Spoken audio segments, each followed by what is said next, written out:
Among salmon fishermen, this man is a legend in his own time, Captain Pete Rubianis, guide charter captain, who seems to find fish when other charter captains maybe come up a little bit short. He's always found limits for us. There he is handing the rod to Mort Neff. Got Mort a limit of fish out in the Great Lakes. Mort was amazed. What a story we have about this uncanny ability to find fish. Now, speaking of legends in their own times, here we have John Kazursky from Atlanta, who's 8 years old, and you got this buck when you were how old? 4. 4 with a bow? Yeah.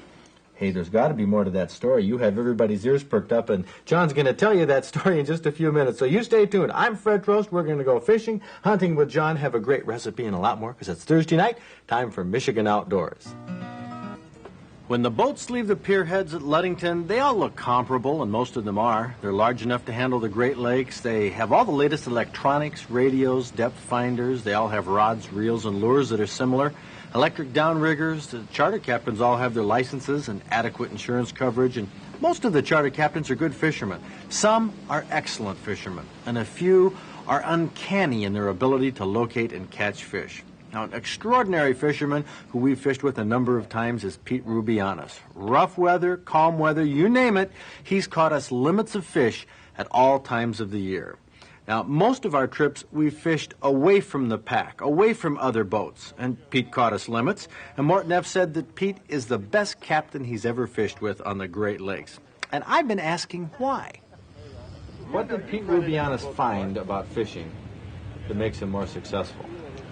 Well, there's a lot of things you can say, Fred. It's hard to pinpoint any one thing. It's a number of many different things that makes a difference. It's a lot of small things that people miss that make a good fisherman versus the regular things like, first of all, you're not going to catch fish if you're not over them. And people will run a certain patterns and stuff and the fish aren't going. They say the fish aren't going. Well, no, because you're not in them. That's one thing. Well, how do you find them then? Everybody out there is trying to find the fish or not? The biggest thing is put effort towards learning it. It isn't something you're just going to pick up in a day. I've been doing it for 11 years, and you go by past experiences, and you just tuck this all away in your mind, and those fish are just like anybody else. When you get up in the morning, have your coffee, and go to work, the fish will do this under a certain wind condition or a certain wave condition or a certain current condition, and this is stuff people don't even think about, and that's one of the little things that makes a big difference, and it takes a matter of years to pick up on that stuff, and there's only a certain handful or a percentage of fishermen that are capable of doing this. There's a lot of people that will catch fish if they are over them at the time. And there's a small handful of people that can find them and locate them and bring them back to the dock. Pete brings fish back to the dock all right. Not just from his boat, but from the other boats in the fleet that fishes with him. They produce too. I talked with Gary Monte, who charters the boat Champagne, see if he could shed some light on maybe what is Pete's sixth sense? Pete, the legend, the guy who seems to deliver, that is talked about as having a sixth sense. Does he have a sixth sense, or has he got some connection or some electronics or something on board? What is it with him? Pete's no doubt about a top-notch fisherman, very consistent, and a sixth sense. I think that could be it, Fred. One thing about if something isn't going on in one area or something's not working, Pete's not afraid to go someplace else. May venture out to deeper water or even pick up and run out to deep water and go someplace else. And he's a smart fisherman. Pete's been at it a while, and he puts together a good program. And he's nobody you don't put down. He's there every day, and he does a good job. But when he picks up and moves, why does he usually move to a spot that's better? Well, that's there's a reason. He's thinking. Okay, you think, well, the way your winds are working or something. Okay, the fish aren't here. They got to be someplace. Maybe they're deeper or they're further north, further south. It's knowledge of fishing this port and understanding fish somewhat. Whatever, how much you can understand a fish, but he makes good moves. Well, Gary Monte calls it good moves, but why does Pete make more good moves than most? Russ Boonstra charters the boat Hunter, and Russ feels that it comes more from work, hard work, than luck. Yeah, isn't he sort of recognized as hey, if it's kind of rough, if anybody can bring in a limit, he can? I would definitely say that. He has got he's got a tremendous track record, has fished hard, and has worked very hard. He was not always this way, as you're aware of. It's taken him a number of years to get to where he is, and He's very proud of the fact that he's a good fisherman, and he works very hard to maintain that reputation. And that's what it takes. Hard work is what it takes. There's no doubt in my mind that if you don't work hard enough at what you're doing, especially fishing, you're not going to be very lucky or successful. Terry Promowitz from the Candyman wonders, though, if there isn't a little bit of that magic touch. There's been times where we'd be fishing right along there, and all of a sudden I see him pull up all his rods, just take off. So I get on the radio and say, Pete, what'd you hear, you know? Did you hear anything? He said, nope, just don't feel right here, so I got to move. And by God, he just finds them. I don't know how he does it, but he just does it. I think it's a born instinct or something, but I've been trying to work on that and trying to learn it myself, but it's tough to do. It really is. Yeah, anybody can pull up the lines because it doesn't feel right. Oh, yeah. But it's where they stop the boat the next time. Definitely, yeah. But, you know, I tell you, 9 out of 10 times he sets right down on them fish, you know, and he gets them going. So he's just a hard guy to beat out there, I'll tell you. He's good. He's real good. Those unexpected moves marvel other fishermen, and it appears that Pete is heading out to no man's land. But Pete has his own theory about his fish. How long do you stay over a particular spot, even if you know there's fish there, but they're not hitting, you're not getting any? Okay, if I've pretty much trolled over the whole lake and spent a lot of time out there, okay, and I finally start marking some good fish, all right, to where I haven't marked them anyplace else, I'll pound those fish. Hopefully they'll take off because it's the only place I found any fish, all right? A lot of days, if you're overfish and they're not hitting, but if they're moving on the graph, which you can pick up on your graph, then I'll stay and work them, because if a fish is moving on the graph and you're not catching them, then you're doing something wrong. So you stay there and apply your methods that you know until you get them to go. And there are times that I've had a chance to where those fish will not go for me. They're moving. I'm trying everything I know how to catch them. I'll jerk lines and run, because I've got an old saying that just isn't my fish. And a lot of days it makes a difference. I've done the same thing in a pack of boats. 5, 6 boats will be hitting fish. I can't get them going. So you leave? I'll pull lines and run. I just figure they're not my fish. I'll pull lines and I'll go, and I'll find some more fish, okay? And it sounds crazy, but over the past years that I've done that, it pays off. I mean, they're not my fish. I can't get them going. I'm not going to stay there and rack my brains. I'm going to get off, and I'm going to do something differently. And most of the time, you'll come out on top. Pete Rubianis comes out on top more often than not. Look at our track record fishing with him over the past 4 years. When we went out with Mort Neff, on a terrible day, we got more than a limit of fish. Went out a day earlier than that. It was rough in the evening. My son got a great Chinook salmon he was proud of. A year earlier than that, Sherry Marshall, a good friend from Lansing, went out and got a great trophy along with a limit. We fished with Storm and Norman Cash on another bad day and got him a limit of fish. Why, wherever we've fished, spring, fall, we've taken limits. His boat, well, it's called the Dreamweaver. He's a wealth of information and experience. He's willing to share it, but if he could bottle it, he'd be rich. Pete Rubianis, hard work plus a magic touch. That's what sport fishing legends are made of in Michigan Outdoors.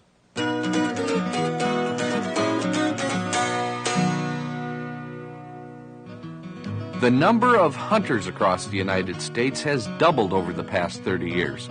How has this affected hunter safety records?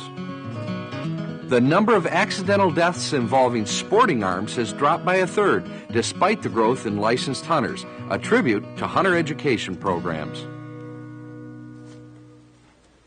If there was ever a candidate for the Deer Hunters Hall of Fame, you're looking at him right here. John Kazursky, put it there. How you doing? Good. John has a deer hunting story. Well, also his father Andy and mom Kathy has a deer hunting story, which is absolutely incredible. What's your trophy, John? What's a trophy deer you got? A spike. A spike buck. Look at the antlers right here. This spike buck, John got with what? A bow, a gun? A bow. A bow. Now, the bow we're talking about is right here. This is what you got him, Andy, to hunt with? This is what I got him to hunt with, to start out with. Now, let's go back. Obviously, John is not an old veteran hunter. How old were you, John, when you got this deer? 4. 4 years old. The story is building here. Some people are saying, holy cow, this is illegal. Kid that young can't hunt. Take a look at the arrow. Look at this. This is the arrow that John used, a rubber-tipped arrow with feather fletching here. That's cool. Andy, you told Bob Garner about the story during elk season last year. how about summing up how this happened? How John got a deer at 4 years old? Well, John decided that he wanted to be a deer hunter like his dad and a bow hunter, so we got him outfitted, and he built a blind along with help from his sister and his cousin in the backyard, and patiently sat there and watched the deer as they'd come up and take a shot once in a while. Okay, now let's go back. The Kazurskys come from Atlanta, up in the Canada Creek Club, up in God's country, up in northern Michigan. Right. And here are some of the deer. In fact, this is the buck that we're talking about in your backyard. In our backyard. And you feed him. It almost looks like a bird feeder here. Right there. There's the little buck that John so patiently was waiting for all season long. And this was in 1982, right?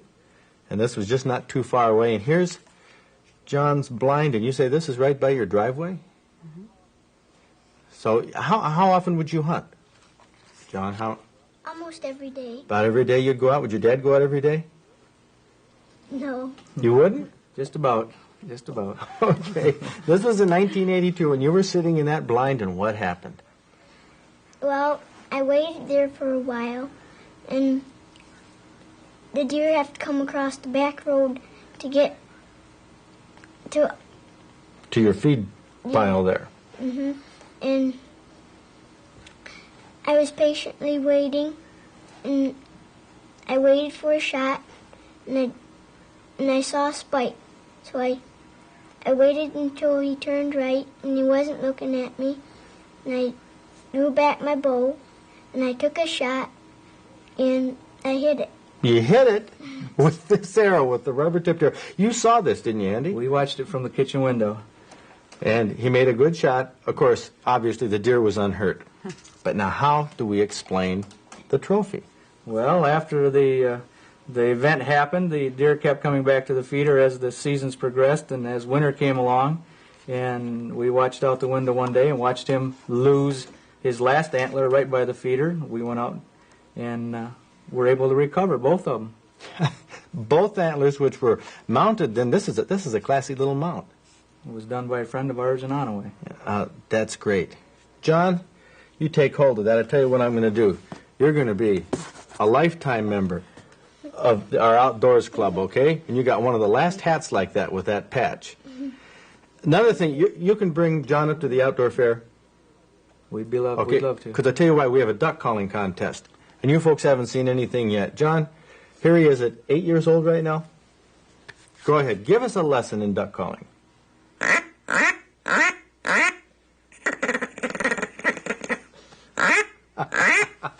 That is great. Well, Andy and Kathy, you've raised some sportsmen here, some outdoorsmen. John, we'll see you at the outdoor fair and at some of our other events, and that's coming up right now on our outdoor calendar. If you're looking for a recipe to maybe start somebody on venison, this would be a good one. Very gradual, very tender. And well, this is called Venison Tidbits. Venison tidbit could be used for an appetizer or a side dish. I can't believe it. Well, let's show you, Bob, how we make a couple dozen venison tidbits. Okay. We start off, of course, you can see on the top here is the bacon. You're going to fry the bacon, not until it's completely done like you would for breakfast. Just, you need it pliable to wrap around the venison itself. Mm-hmm. Okay, some onions, and they are just crisp tender, like Worcestershire sauce, butter. Okay, you're going to fry the steaks and the onions in the butter. So get that started. Saute those together, right. Not in the bacon grease. Now here's I'm very proud of my son's deer. Opening day, right. 1985, it says. I like labeling game that way in the freezer. You know. Beats the old method I used to use. I throw it in the bag. This method of wrapping and freezing game beats any other method I've used too. Definitely. There's no freezer burn. Freezer wrap on the outside and then some saran wrap type of thing on the inside. That's right. You slice these thin. Now, you can take a bigger piece and then pound it out, but this is just exactly the right size. Well, look how tender that is. That's the loin along the back. Oh, very good. And this doesn't take very long to saute either. You can saute this in the onion, or in the butter with the onion. All together. There we go. Now, it's so important to remind people not to cook it very long. Don't overcook it. You need just a couple sprinkles of this, really, not too much. The Worcestershire sauce. That's right. because you don't want to overpower your meat. These are small tidbits. The venison does not have fat in it, so it's tender and juicy as long as you don't cook the daylights out of You're it. going to take just a couple minutes, like you said. There it is, looking done. Now that is the brown side that has the blood starting to come out, and this all happens in a matter of seconds. That's right. 10, 15 seconds as the blood is coming out, that means that the juices are leaving the inside. So you want to take it off right away. You can have those done just like you would your steak, medium rare, however you wanted them. You're going to wrap the bacon around the steak with onions and then put a toothpick through it. You can make them teeny tiny if you you wanted. can make them any size you wanted. That's right. And to there go with we a piece have of it bacon. right here. Let's look at Bob Garner's plate right here. I'm going to bring it right in. Freddie, I'll trade you a couple of naked toothpicks. There's a couple of naked toothpicks. I guess, well, what the heck. Let's give it to Bob. Here's our display plate. I guess a testimonial to how it tastes. Bob, how do you someone need to cook it all the way through? I just cut this with a fork, and you can cut venison like this with a fork, just like that. And I don't think the bacon is overpowering, do you? No, it doesn't. It's absolutely delicious. Well, it complements That's right. the flavor of the venison that doesn't have not fat real in it. smoky, that's right. Venison Tidbits. I know this is not much to look at, but this is a reminder while Bob tells you where you can get a copy of the recipe.